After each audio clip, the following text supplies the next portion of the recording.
Hello, everyone. Welcome back. I hope everyone had a great holiday with your loved ones. I would like to say Happy New Year to all.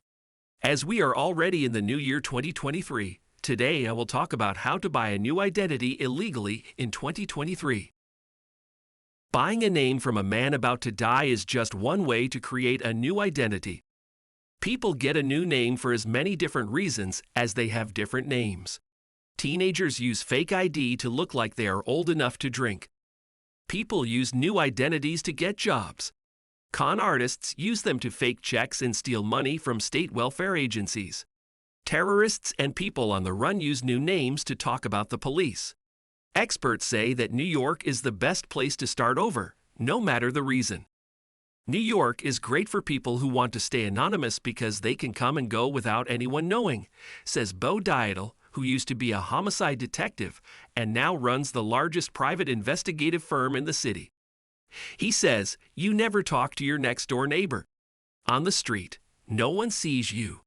It's easy to get lost around here. Christopher Lynch, who became Robin, was born in Manhattan in 1952. His parents were wealthy. When he was 7 years old, his parents got a nasty divorce, and his mother, who got custody, made him use her maiden name.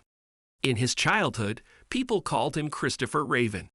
But when he was a teenager, his father died, and Christopher started calling himself a Lynch again as a sign of respect. Then, when he was in his 30s, he got a divorce from his wife.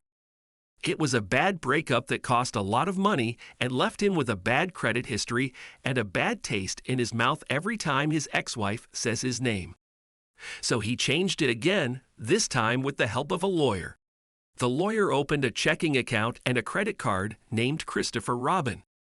After a few months of getting mail addressed to Robin at one of his homes, he was able to get a social security number and a driver's license with his new name.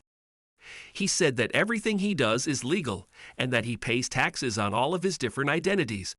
Robin, or Lynch or Raven, said, "You can use any name you want.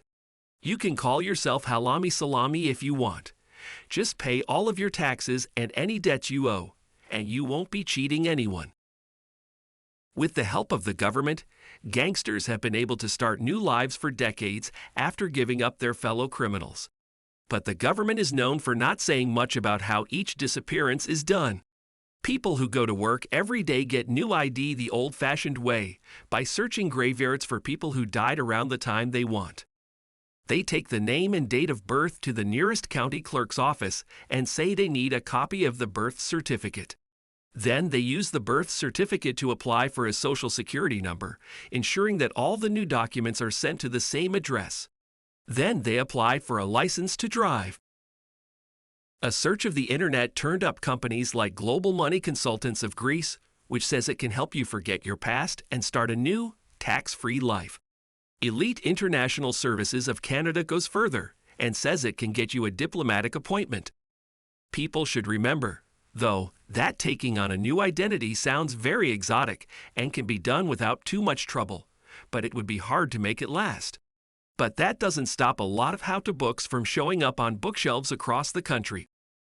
A manager at the Barnes & Noble in Chelsea says that the most read one is How to Make a New Name for Yourself. The author is unknown. There are also books on how to find lost souls for people who work on the other side of the street, like Find Them Fast, Find Them Now. Private investigators share their secrets for finding missing people. Instead of getting a new identity illegally which does not last long, you are able to get a new legal identity now. If you are interested, please visit our website amicusint.ca and contact our experts. This is Anton from Amicus.